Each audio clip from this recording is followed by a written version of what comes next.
శాంతి 7/12/1983 అవ్యక్త బాప్దాదా యొక్క మధుర మహావాక్యాలు. శ్రేష్ఠ పదవి యొక్క ప్రాప్తికి ఆధారము మురళి. మురళీధరుడైన బాబా ఈరోజు మురళీధరుడైన బాబాపై ఎంత స్నేహం ఉంది మరియు మురళిపై ఎంత స్నేహం ఉంది అని తమ మురళిపై స్నేహం ఉన్న పిల్లలను చూస్తున్నారు. మురళి వింటూ మగ్నమైపోతారు. తమ దేహంపై ధ్యాసను మర్చిపోయి దేహీలుగా ఆత్మ అభిమానులుగా అయ్యి విదేహీ తండ్రి నుండి వింటారు. దేహధారుల స్మృతి యొక్క ధ్యాస ఏమాత్రము ఉండదు. ఈ విధి ద్వారా ఈ పద్ధతిని పాటిస్తే అమిత ఆనందులై సంతోషంతో నాట్యం చేస్తారు. స్వయాన్ని భాగ్య విధాత అయిన బాబా సన్ముఖంలో ఉంచుకుంటూ పదమాపదం భాగ్యవంతులుగా భావించి ఆత్మిక నశలో ఉంటారు. ఈ ఆత్మిక నశ మురళీధరుడి మురళిపై నశ ఎంతెంతగా ఎక్కుతూ ఉంటుందో అంతగానే స్వయాన్ని ఈ ధరణి నుండి మరియు దేహం నుండి పైన ఉన్నట్లుగా ఎగురుతున్నట్లుగా అనుభవం చేస్తారు. మురళీ రాగముతో అనగా మురళీ వాయిద్యంతో మరియు అందులోని నిగూఢమైన రహస్యములతో మురళీధరుడైన బాబాతోటి అనేక అనుభవాలతో నడుస్తుంటారు. ఒక్కోసారి మూలవతనం, ఒక్కోసారి వతనంలోకి వెళ్ళిపోతారు.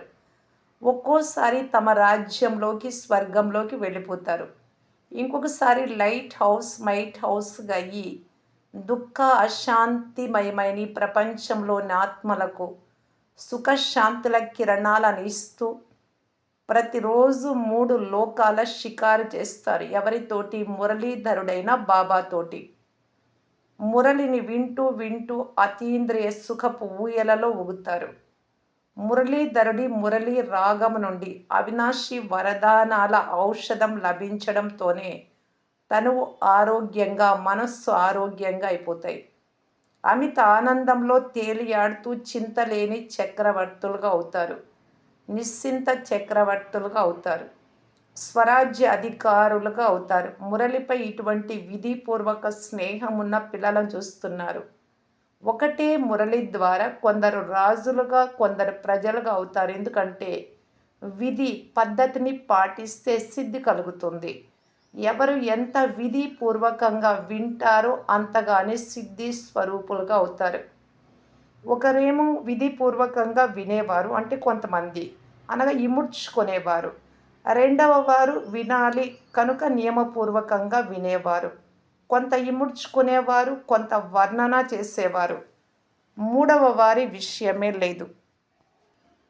యథార్థ విధిపూర్వకంగా వినేవారు మరియు ఇముడ్చుకునే స్వరూపులుగా అయిపోతారు.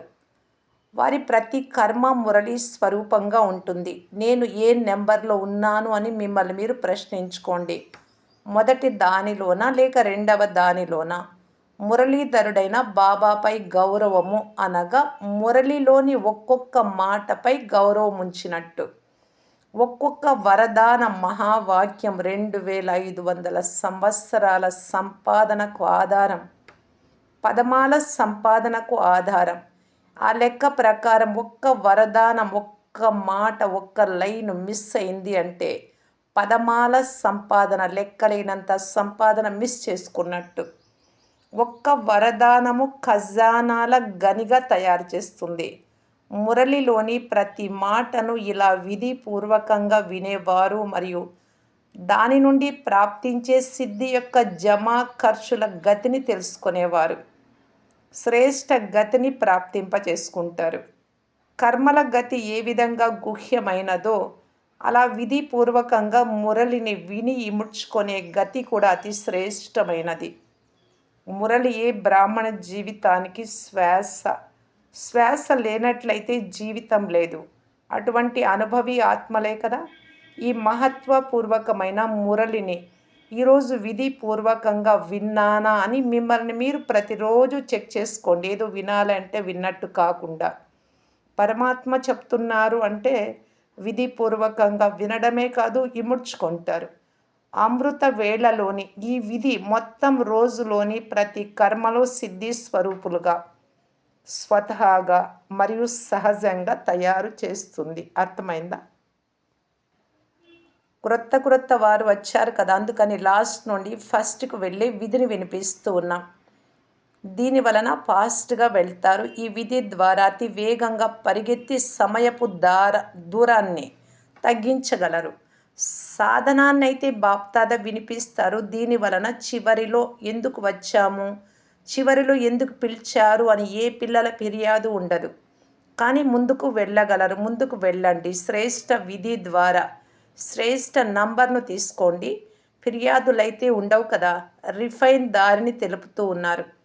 అంతా తయారయ్యున్న సమయంలో వచ్చారు. వచ్చిన వెన్నను తినే సమయంలో వచ్చారు. ఒక శ్రమ నుండి అయితే ముందు నుండే ముక్తులయ్యారు. ఇప్పుడు కేవలం తినండి మరియు అరిగించుకోండి. సహజం కదా. అచ్చా, ఇటువంటి సర్వ విధి సంపన్నులు సర్వసిద్ధులను ప్రాప్తి చేసుకునేవారు మురళీధరుని మురళీ ద్వారా దేహం యొక్క ధ్యాసను మర్చిపోయేవారు.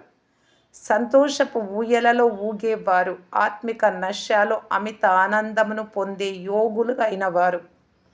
మురళీధరుడిపై మరియు మురళిపై గౌరవాన్ని ఉంచేవారు అయిన ఇటువంటి మురళీధరులు, మురళి మరియు మురళీధర స్వరూప పిల్లలకు బాప్దాద యొక్క సాకారి మరియు ఆకారీలైన 2 రకాల పిల్లలకు స్నేహ సంపన్నమైన ప్రియ స్మృతులు మరియు నమస్తే.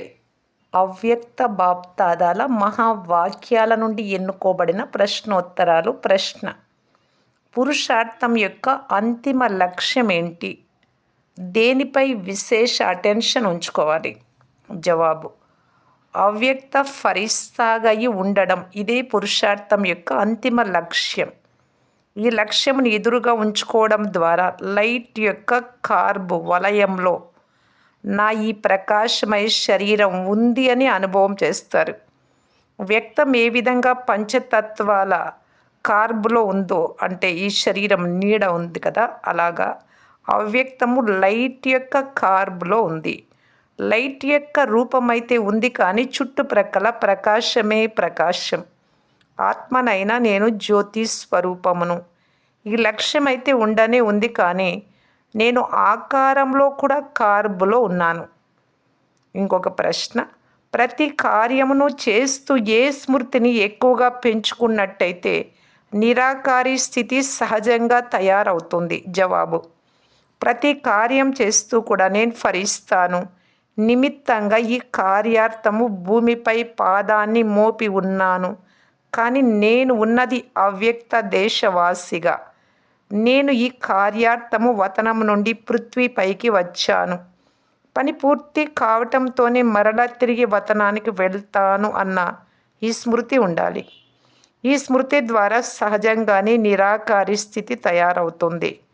ఇంకొక ప్రశ్న: సాకారి స్వరూపపు నశాకు చెందిన పాయింట్లతో పాటుగా ఏ అనుభవంలో ఉండడం ద్వారా సాక్షాత్కార మూర్తులుగా అవ్వగలరు?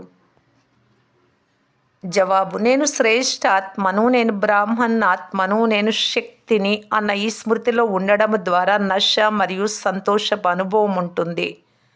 కానీ ఎప్పుడైతే అవ్యక్త రూపంలో లైట్ యొక్క కార్బ్లో స్వయాన్ని అనుభవం చేసుకుంటారో, లైట్ యొక్క వలయంలో, అప్పుడు సాక్షాత్కార మూర్తులుగా అవుతారు. ఎందుకంటే సాక్షాత్కారము లైట్ లేకుండా అవ్వదు. కనుక మీ లైట్ రూపం యొక్క ప్రభావము ద్వారానే ఇతరులకు దైవీ స్వరూపం యొక్క సాక్షాత్కారం కలుగుతుంది.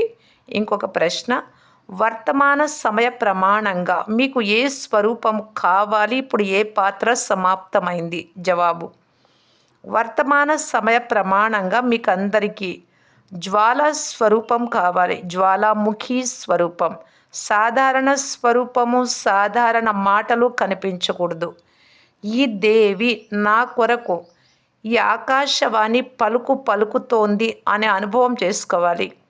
ఇప్పుడు మీ గోపీతనపు పాత్ర సమాప్తమైంది. ఎప్పుడైతే మీరు శక్తి స్వరూపంతో ఉంటారో అప్పుడు మీ ద్వారా అందరికీ వీరు ఎవరో అవతార మూర్తులు, వీరు సాధారణ శరీరధారులు కారు అన్న అనుభవం కలుగుతుంది. అవతారము ప్రత్యక్షమైంది. మహావాక్యాలను మాట్లాడారు మరియు మాయమైపోయారు. ఇప్పటి స్థితి మరియు పురుషార్థం యొక్క లక్ష్యం ఇదే ఉండాలి. ఇంకొక ప్రశ్న, నిమిత్తంగా అయిన ముఖ్య సేవా యోగ్యులు రాజ్య భాగ్య సింహాసనమును తీసుకునే అనన్య రత్నాల సేవ ఏంటి? జవాబు, వారు లైట్ హౌస్గా తిరుగుతూ నలువైపులా లైటునిస్తూ ఉంటారు. ఒక్కరు అనేకులకు లైటునిస్తారు. స్థూల వ్యవహారాల నుండి దూరం అవుతూ ఉంటారు. సూచనలతోనే విన్నారు, డైరెక్షన్ ఇచ్చారు, మరలా అవ్యక్తవతనంలోకి వెళ్ళిపోయారు. ఇప్పుడు బాధ్యతలు మరియు సేవల విస్తారమైతే నలువైపులా ఇంకా పెరుగుతుంది. రకరకాల సేవలు ఏవైతే జరుగుతున్నాయో అవి ఇంకా పెరుగుతాయి. ఇంకొక ప్రశ్న, చక్రవర్తి మహారాజులుగా ఎవరు అవుతారు? వారి లక్షణాలను వినిపించండి. జవాబు, ఎవరైతే ఇప్పుడు చక్రధారులో వారే చక్రవర్తి మహారాజులుగా అవుతారు. ఎవరిలో అయితే లైట్ యొక్క చక్రం కూడా ఉంటుందో మరియు సేవలో ప్రకాశాన్ని వ్యాపింపచేసే చక్రం కూడా ఉంటుందో అప్పుడే వారిని చక్రధారులు అని అంటారు.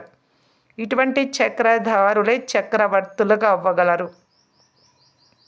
మీ లైట్ రూపము మరియు ప్రకాశ కిరీటం ఎంత మామూలైపోవాలి అంటే నడుస్తూ తిరుగుతున్న మిమ్మల్ని చూసి వీరు లైట్ యొక్క కిరీటధారులు అని అందరికీ వినిపించాలి. ప్రశ్న, ఏ అభ్యాసం ద్వారా శరీర లెక్కాచారం తేలికవుతుంది? శరీరానికి నిద్ర అనే ఔషధము లభిస్తుంది. జవాబు, అవ్యక్త లైట్ రూపంలో స్థితులై ఉండే శరీరం నుండి దూరమై ఉండే అభ్యాసం చేసినట్లయితే 2 లేదా 4 నిమిషాలు అశరీరీ స్థితి ద్వారా శరీరానికి నిద్ర అనే ఔషధం లభిస్తుంది. శరీరం అయితే పాతదిగానే ఉంటుంది, లెక్కాచారాలు కూడా పాతవిగానే ఉంటాయి. కానీ లైట్ స్వరూప స్మృతిని దృఢతరం చేసుకోవడం ద్వారా లెక్కాచారాలను సమాప్తం చేసుకోవటంలో లైట్ రూపులుగా అయిపోతారు. ఇందుకొరకు అమృతవేళ విశేషంగా ఈ అభ్యాసం చేయండి. నేను అశరీరిని మరియు పరంధామ నివాసిని మరియు అవ్యక్త రూపంలో అవతరించాను అని. ఇంకొక ప్రశ్న, మాయాజీతులుగా అయ్యేందుకు సహజ సాధనం ఏంటి? జవాబు, మాయాజీతులుగా అయ్యేందుకు మీ చెడుపై క్రోధమును చూపండి. మీలో ఉండే చెడుపైన కోపం రావాలి.